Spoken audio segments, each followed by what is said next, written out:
আজকে কি বানাবে গো? মাছের তেলে বড়া বানাবো। ও, কি কি দিলে তাহলে? এই পেঁয়াজ কুচি, লঙ্কা কুচি, রসুন কুচি আর চালের গুঁড়া গুঁড়া দিয়ে মাখাইলাম। ও, ভালো। চল, তোর দিদিমা যেমন বানাতো ঠিক সেই রকমই বানাবো। চলো। বুঝলি?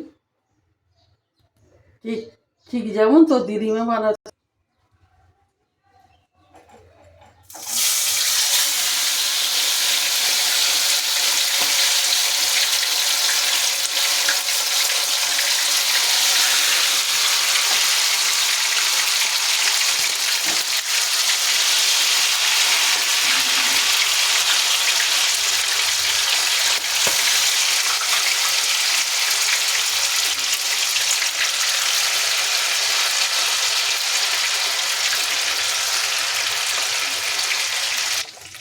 এবার দুই দিকটা লাল লাল করে ভেজে নেবো।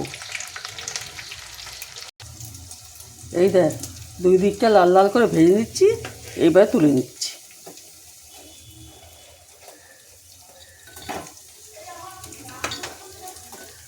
ও মা, কি সুন্দর হয়েছে গো।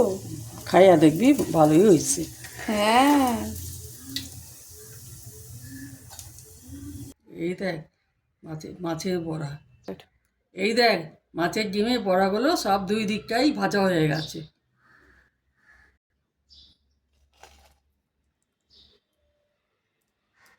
এই দেখ, এই বড়া শুধু মুখেও খাওয়া যায়, আবার ভাতের লগেও খাওয়া যায়।